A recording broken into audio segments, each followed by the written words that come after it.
Hey, it's John from IT Support Specialist, and just wanted to talk to you a little bit about your firewall.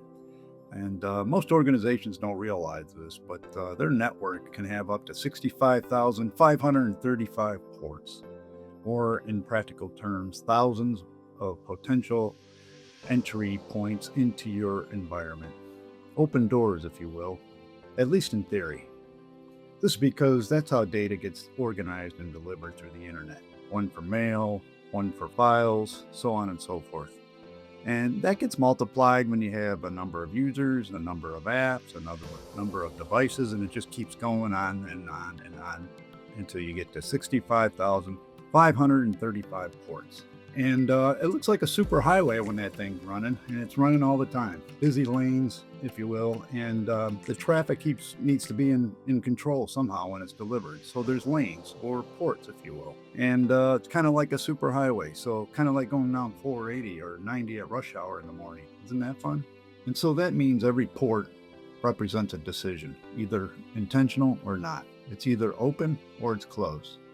And that's controllable via the firewall appliance. So at this point, you got to be thinking, I hope I have a quality firewall, or at least somebody that knows how to control that thing and set it up properly. And then with that thought, think about AI layered over on top of that, leveraged by bad actors. Brute force is a constant now on that appliance. And it could even be pulled off by people that don't even know what they're doing. You should check out the story in our blog that we have that relates a story that somebody broke into 14 businesses. And this was somebody with low-tech skill. Because of AI, is such a powerful tool now. And this is where a properly configured firewall really matters. A firewall isn't there just to block threats. Its real job is to control that traffic with real precision. Allow only specific services. Limit access to trusted sources when possible. And deny everything else by default. In other words, nothing should open unless there's a real clear reason for it. But in the real world, that clarity rarely exists, as usual. It requires maintenance, skill, and the right tools. Because over time, vendors request access, new tools get deployed, remote work expands, temporary firewall rules are added, but never removed. And then gradually, the rule set becomes much more complex, and then it's never reviewed to fix later on.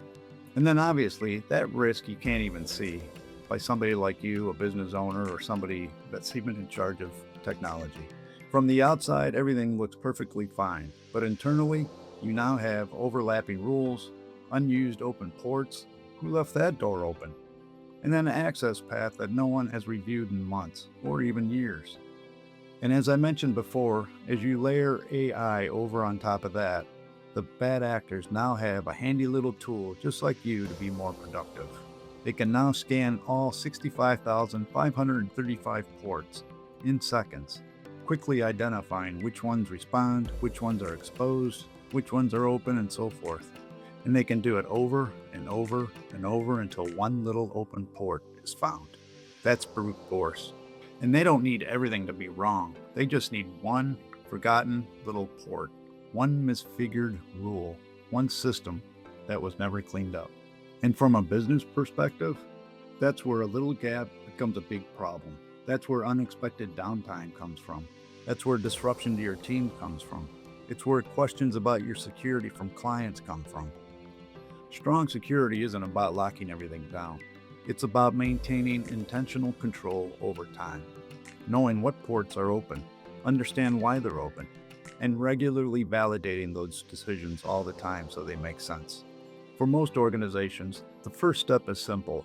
You want to take a look and check the visibility from the outside.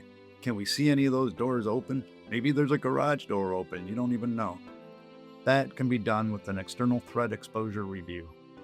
It will provide information about what your network is exposing to the public.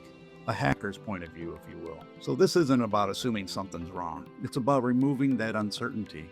You want to make sure that something's not open and visible by a bad actor out in the environment. If you haven't had that checked lately, a great place to start is a simple review of the port scan, and we can do that externally for you without any problem. It's just the first step, and if we see some things that are legitimately a concern, then we can take another step and see if we can look from the inside. But for now, just go to our website, look for the resources page, and ask for the threat attack review. And we would love to review that with you and talk about next steps if it's needed. Thanks a lot, and you take care.